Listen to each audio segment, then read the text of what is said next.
the man that knows the cap, bonuses and all of that. He's the one that gets you cut. Front office, so don't give a word. He's the guy who knows the law, can't put him against the wall. He's the guy with all the answers. Matt and Chuck are backup dancers. Front office knows it all.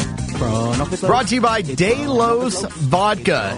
It good. That's normally the tagline. But I've been informed that for today only, because of Hoyt's very tough Father's Day, I get to use this one.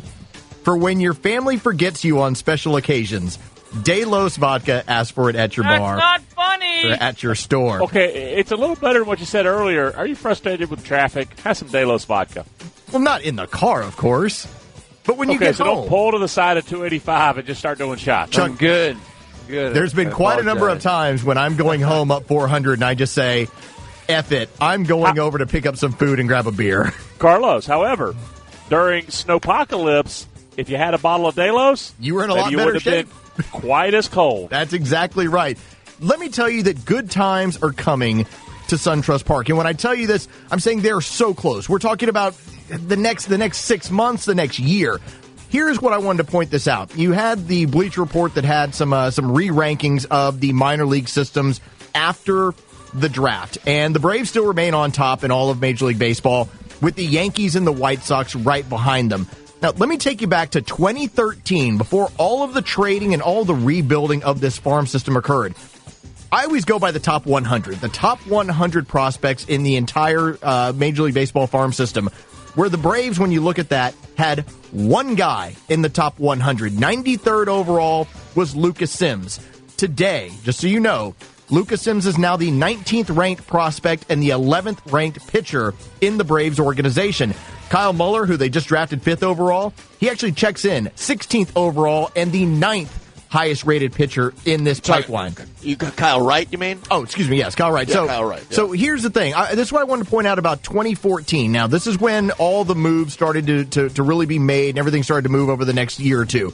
The top of the top 100, guys, tell me if you've heard of any of these names. Byron Buxton, who's going to win a Gold Glove in the American League this year.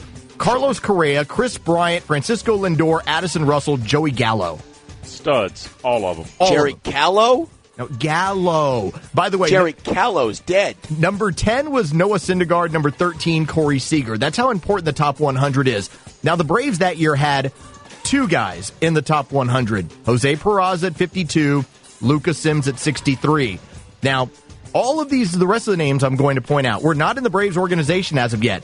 Mike Foltynewicz, 57. Matt Whistler, 61. Matt Fried, 68. Touki Toussaint, 77. Aaron Blair, 79. Sean Newcomb at number 82. So fast forward to where you're at now. The Braves have the most players in the top 108. That is tied with the New York Yankees. They currently have Ozzie Albies at 7. Kevin Maitan at 26, Colby Allard at 45, Mike Soroka at 66, Sean Newcomb at 69, Ian Anderson at 75, Ronald Acuna at 89, and Max Fried at 92.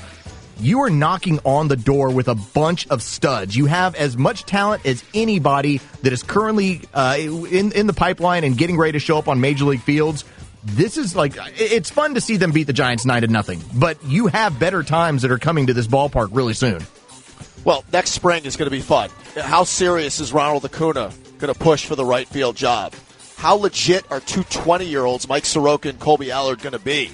Is Sean Newcomb here to stay? Is Patrick Weigel another stud pitcher they have a AAA? Like, they have so many of these guys, and they're going to turn the page, and before you know it, Alex Jackson could be pushing for the catching job, and Austin Riley at third.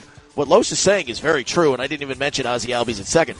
That next wave is getting really close now. And what you were saying there, the numbers, that means that you can miss, and you know you're going to miss because everybody misses. Lucas Sims, I have no idea what the franchise's plans for him are, because he's been around far longer than anybody else on that list, and he's at AAA. But again, I don't know how close he is. They had a need for a pitcher in that doubleheader against the Mets. It wasn't Lucas Sims, it was Newcomb. Yeah, I get this feeling that while Sims might get some starts up here, I think his long-term is in the pen, because there are just too many other options that I think have bigger and higher ceilings. Well, as long as he doesn't turn into Sean Gilmartin, who just by default, hey, who are your top pitching prospects? Right. This guy, Sean Gilmartin, because he was a first-round pick. Right, exactly. Good stuff, Los. Bye-bye, guys.